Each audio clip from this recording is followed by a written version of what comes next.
Hello everyone.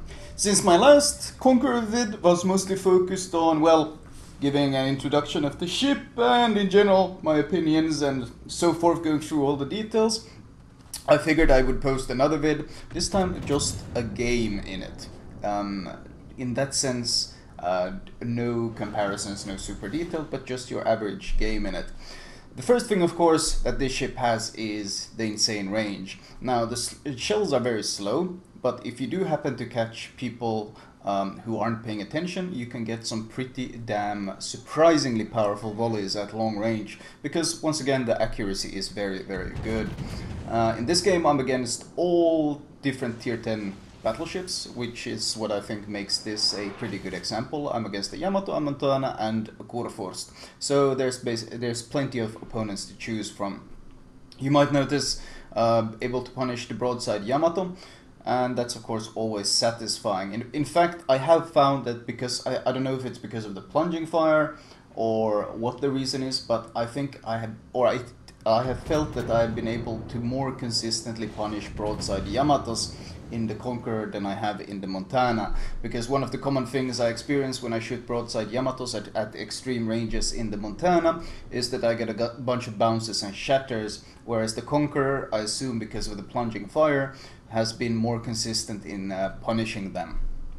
Now, the Große Kurfürst appears to be pushing in. You note that I had 4 people targeting me there, so I took a break from shooting. I just stopped shooting in general, because I can see Missouri is pushing up on the left, there's a bunch of stuff pushing up on the left, they're pushing on the right, and I got ships right in front of me.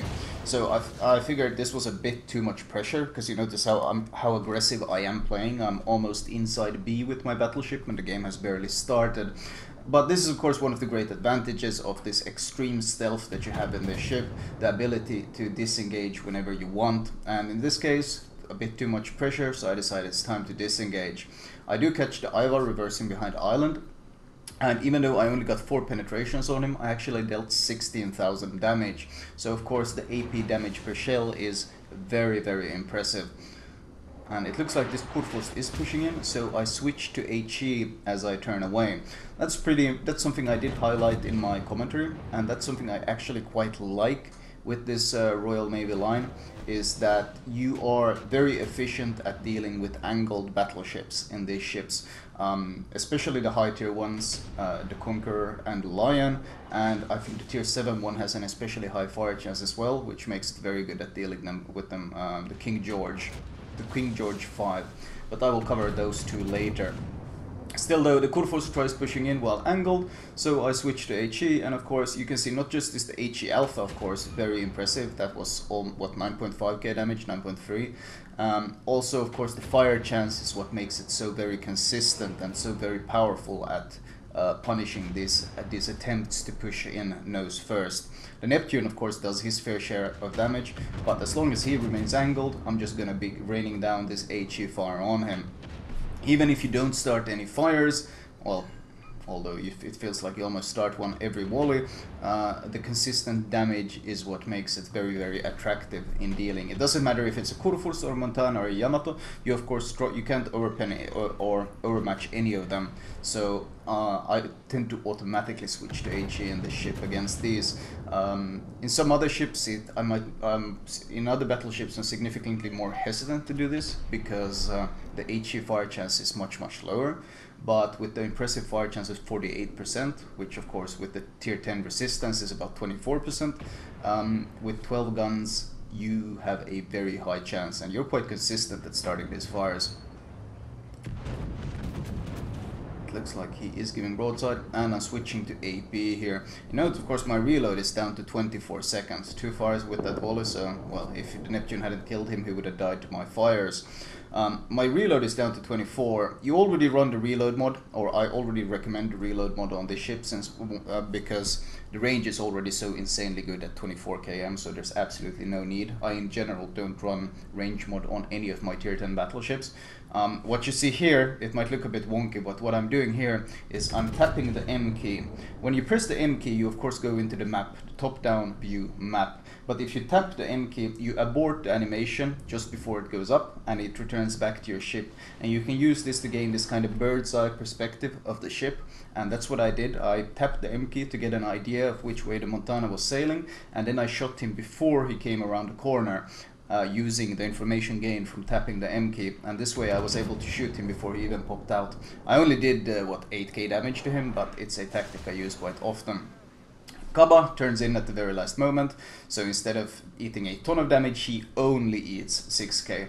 And of course, he eats a full penetration, even though he wasn't really that angled, and that's something I see quite often in these Royal Navy battleships. The Plunging Fire, of course, is excellent at dealing with this kind of issue. In fact, I've noticed that this Plunging Fire has a lot of advantages. For example, citadeling Hindenburgs. I've been able to do it at almost point-blank range. I think from 4 km I was able to double citadel a Hindenburg, which is something a lot of battleships struggle with, but the Conqueror is able to do. So another advantage in the favor of this ship. The Kaba leaves his smoke, and well, if he leaves his smoke and sails in the open, he obviously becomes my priority target right away. Did I predict him correctly? I want him to turn a bit more left, because that's what I'm expecting. He did turn, but a bit late. But once again, only 2 hits, but one of them was a full penetration, which is a massive additional 4k chunk. And when you consider that the Kaba, even with the health perk, only has 26k, that 4k chunk is a pretty damn big deal. Another thing though worth noting there is that I lost a turret there, and that's also something that happens surprisingly often. In fact, often enough that I've been strongly considering slotting preventive maintenance on this ship, because you might not see it from this angle, but if you look at my turrets, the turret face is actually completely flat. And the turret face being completely flat means that it doesn't really bounce or ricochet shells the same way other battleships tend to do. So I feel like in a brawling situation, it's probably a very valid tactic to target the Conqueror turrets, because they seem to get knocked out very, very easily. And that's something I'm certainly going to experiment with when these ships come out, and that's targeting the turrets. I think they might be a weakness. Upgrading to the 457mm guns gives you better armor on the turret face, but the turret face is still flat on those as well. And ultimately though, even if you do end up losing turrets, these guns are of course so much better than the 457s that I would still use these, but it does give me ideas of a potential counter in case you do face a Conqueror at close ranges in another battleship. I think especially a Yamato targeting these turrets might be able to completely destroy them, because that flat turret face is a very clear weakness, and I've had turrets knocked out much more frequently in this ship than in any other tier 10 battleship. So targeting turrets might very well be a very real weakness for this Conqueror. You might notice that, well, if those of you who watch my stream would notice that the position I'm in right now is something I don't really recommend for battleships. I am kind of surrounded, and I always say you should never get yourself in a position where you're surrounded in a battleship, because that's terrible. However, the thing is, the Conqueror, you kind of can get away with these situations. Well, I am turning away now since there's a Kagero in the cap that's spotting me. But the reason why you kind of get away with these situations in the Conqueror is this. I can get undetected. Kind of whenever I want to, I can get undetected in the ship. And this allows you to get away with these kind of maneuvers that you normally wouldn't get away with, but the Conqueror is able to do it. Now, I am sailing towards the enemy spawn here, which is something I don't really like, because I feel it puts me out of position a bit. But the reason for this is, well, first of all, there's a DD&B, and I can't really do much about him. I need our Chapaev to move up, and I need our Z23 to move up. I basically need something that can actually deal with the DD. And second of all, there's a Yamato that's kind of humping the border here, and I want to get rid of this Yamato, because having a Yamato on your broadside is not a lot of fun, especially at long ranges, when he can actually get that Plunging Fire and punish my Citadel. I want this guy dealt with, and he looks like he is sailing all the way to the border. I am holding my fire. This is of course once again kind of unique to the Conqueror thanks to the great stealth. You have these options to wait for the perfect shot and remain entirely undetected. You can just sit there and wait for that perfect opportunity, even if you're kind of in the middle of enemy territory, the way I am right now. I think I took too much lead because I didn't take into account how much speed he lost. Yeah, I took too much lead. I took too much lead.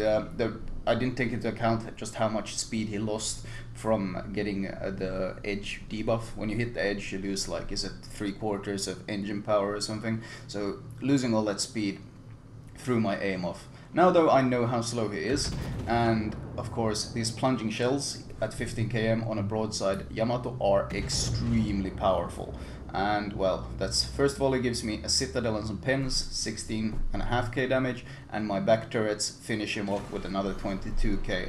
So the AP performance of these 419s is in my opinion just fantastic. I've had no issues dealing with any ship, and they have been surprisingly strong against many ships, and that's of course one of the reasons why I consider the Conqueror to be extremely strong.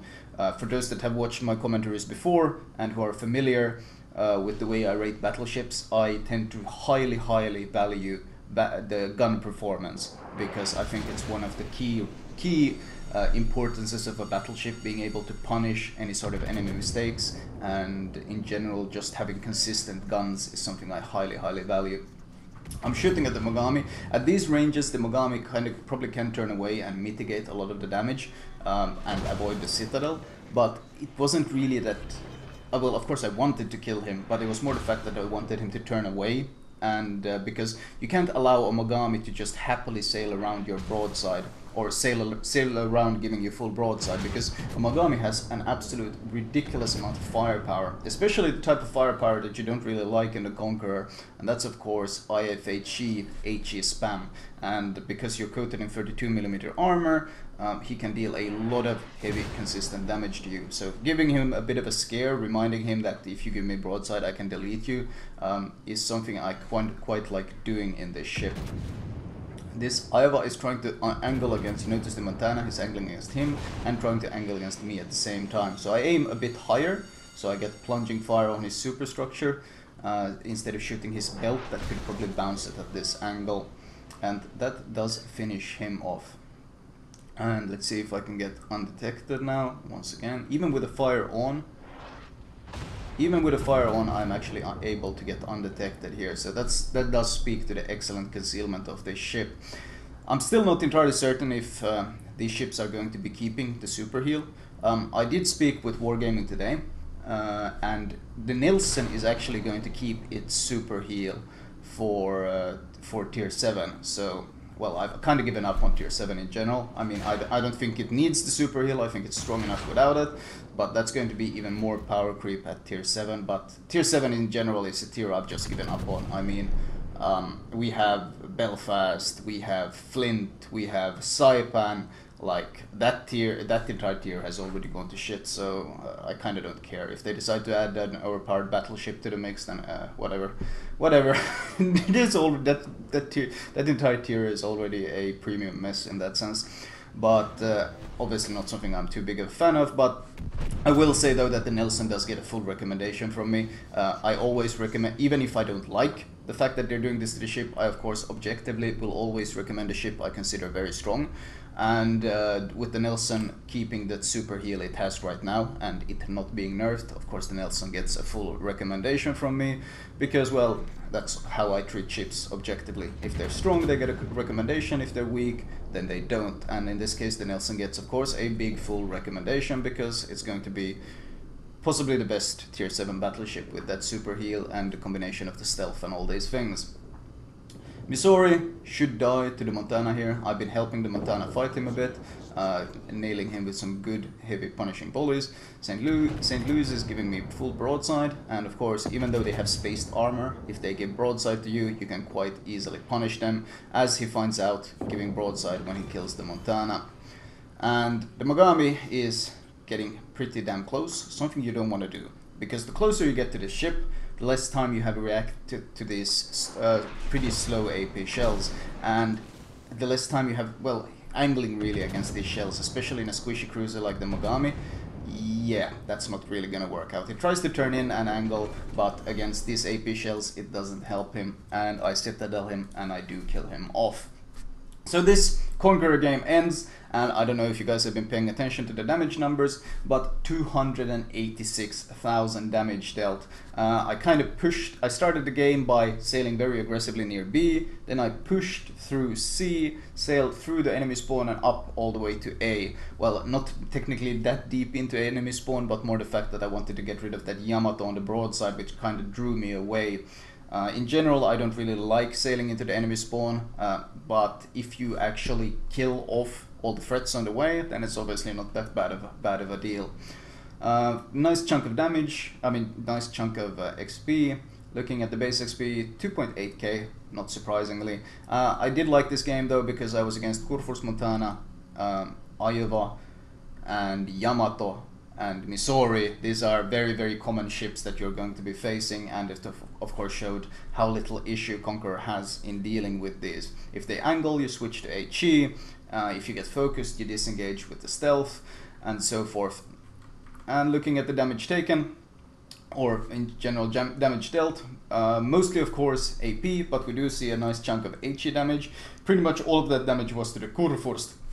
So you can see I dealt almost 60,000 damage to the Kurfürst, switching to the HE, and I didn't really fire too many volleys of HE in general. Shells fired 60, which is what, 5 volleys? Yeah, that's exactly 5 volleys. I fired 5 volleys of HE, and I dealt 60,000 damage to that battleship in those 5 volleys. So obviously very, very consistent and very highly damaging. And well, otherwise damage taken, not really that high this game, but I am, as far as I'm getting the idea right now with the way they're keeping the heal for the Nelson, I'm getting the idea that Wargaming wants to keep the heal for the Conqueror and the Lion as well. And if they do keep the heal for the Conqueror and Lion the way it is right now, this very, very powerful heal, then the Lion, then the Conqueror is probably going to be my #1 pick for the best battleship in the game. Because right now the Conqueror has some weaknesses. The low HP pool and the weakness to HE are two very distinct weaknesses. And general pretty shitty torpedo belt, which of course combined with the low HP pool means that torpedoes are especially dangerous because you don't have the health pool to be able to tank a couple of them. Just eating 3 torps puts you below half health, so I like this. I like there's this distinctive set of weaknesses to the ship right now. However, if they do keep this super heal, which it seems like they're doing, then this weakness is kind of mitigated, because having a low HP pool but being able to heal at all, especially with the stealth you have that allows you to disengage from battles, means that you in essential have the biggest active HP pool. Because, well, you can just replenish it better than any other battleship. So the longer the game goes, the more effective you will be, and since you're able to disengage and heal up whenever the need strikes, you will be essentially quite unkillable, and that will pretty much, and of course the combination of HE and AP, and the HE being so strong allows you to deal with angled targets extremely well, and the AA in general is pretty good, especially the mid-range one. So carriers probably won't want to focus you first either, unless of course they realize what a threat you are. But in general, if the Conqueror stays the way it is right now, I will call it, without too much of a doubt, honestly, the best battleship in the game, because the concealment and the ability to jump out and strike other targets without them seeing you is just ridiculously strong. I mean, you outspot Hindenburg, you outspot Moskva, you outspot what's it called? Henry IV. You outspot all of them. You can jump them all from stealth. And the Des Moines has what? 10.9 km concealment. You have 11.1. Des Moines can't tank any of your shells. He can't tank it because Des Moines in general is not a tanky ship. So you can literally, when he sees you, you see him, and then you can just delete the Des Moines. It's too many good things at once in the Conqueror right now, and if they do honestly keep it like this, well, the Conqueror has absolutely my full recommendation, because it's straight up overpowered. But well, let's hope they come to their senses and don't release the Conqueror the way it is now. Now, since this is my first proper commentary for this Conqueror, I might as well show you my recommended build. Right, starting off, we of course have the modules. Now, if you watched my first impression of the Conqueror, you know exactly why I prefer the 419s or the 457s. It says 457s for both of them, but obviously these ones are the 419s, and this one down here are the 457s. Note that this does give me a small increase in armor, 40%, and this is just the turret faces that gain a small buff. You might see, by the way, I can show you now the thing I meant about the turret faces being flat. You see how flat they are? Like this straight line, there's no angling going on, and this of course is a distinctive weakness, and especially these turrets, the second turret especially, with the barbette coming out of the deck and in general having these flat faces, means that this one especially gets knocked out quite often, and I'm pretty sure targeting these turrets might be a very valid tactic for countering the Conqueror. Consumable wise, premium repair and premium heal, of course. Considering you have one less than all other battleships, you of course want to use both superintendent and the additional heal you get from premium, using the premium consumable. Now, don't make the mistake of thinking because you have one less heal than the other battleships that you heal less than them. Even with 4 heals, because of these heals being so super powerful, you actually heal twice as much as pretty much all the other battleships in the game. Upgrade wise, main armaments mod 1, well, these turrets being knocked out, as I mentioned, is a very real issue, so increasing that survivability is very important. Better dispersion, AA guns might be an option, but honestly I do really like the increased dispersion a lot more than anything else. But the AA mod isn't necessarily a bad idea, because as I said, the AA, especially the mid-range AA, is very strong on the ship, and buffing it from 4.2 to 5 km might not be a bad idea, especially if you queue up with a carrier. Faster reload on the main guns. You certainly don't need the range because you already have a staggering 24.3, which is a much longer range than the ship ever needs, but whatever. Let's hope the potatoes who buy the ship sit at 24 km and snipe in it instead of actually using the stealth, because then it will be much easier to deal with the ship when it actually comes out. Damage control 1 and 2. Steering gears might actually be a very valid option once again, because you are able to disengage quite easily in this ship, and you are able to get into stealth even when being HE spammed.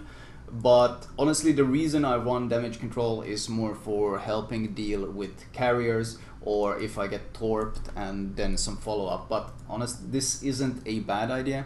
Like, slotting this isn't a bad idea at all, and I might switch to it and experiment with it, because this is one of the few battleships that can get away with running better steering gears, simply because it has the stealth to be able to disengage when need be.